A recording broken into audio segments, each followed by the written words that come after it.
Greater Nepal अर्थात् पूर्वमा टिस्टादेखि पश्चिममा काङ्गडासम्मको भूभाग नेपालको थियो। पृथ्वीनारायण शाह गोर्खा राज्य विस्तारका अभियानकर्ता हुन्। पृथ्वीनारायण शाहका जेठा छोरा प्रताप सिंह शाहदेखि अन्तिम राजा ज्ञानेन्द्र शाहसम्मले नेपालको भूगोल विस्तारमा एक चिम्टी पनि माटो थपेका छैनन्। अर्कोतिर आर्जित भूमि पनि जोगाएर राख्न सकेको देखिँदैन। बरु कहिल्यै राजा हुन नपाएकाहरूले विशाल नेपाल बनाएको इतिहासबाट पुष्टि हुन्छ।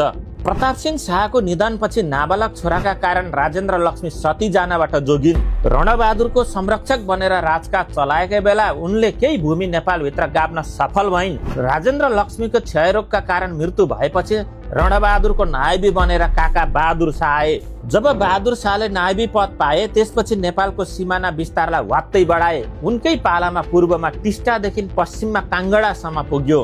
बुवा पृथ्वीनारायण शाहले विस्तार गरेको नेपालको क्षेत्रफल भन्दा तेब्बर ठुलो बनाए। बहादुर शाहलाई दाइ प्रताप सिंह र भाउजू राजेन्द्र लक्ष्मीले 11 वर्षसम्म जेलमै सड्याएर त्यस बीचमा देश निकालासम्म गरे। प्रताप सिंह शाहका छोरा रणबहादुर शाहले राजा बनेपछि काका बहादुर शाहलाई जेलमै कोचेर तातो तेल छरेर बर्बरतापूर्ण हत्या गरिदिन्छन्। त्यसपछि रणबहादुरका छोरा गिरवाणुद्दले 61% भूमि भारतलाई बुझाउँछन्। जति बेला बसन्तपुर दरबारमा भारतबाट बोलाइएका नर्तकीको मासिक तलब 600 रुपियाँ थियो भने कालापानीको युद्धमा लड्ने सेनाको मासिक तलब 30 रुपियाँ थियो। दरबार मनोरञ्जन र मस्तीमा रल्लिने अनि सेना भोकभोकै युद्ध मैदानमा मर्नुपर्ने स्थिति आएपछि त्यहाँ सैनिक विद्रोह भएको थियो। सोसाइटी नेपालको यस श्रृङ्खलामा यसै विषयमा केन्द्रित भएर हामी सूक्ष्म रूपमा छिचोल्ने प्रयास गर्नेछौँ।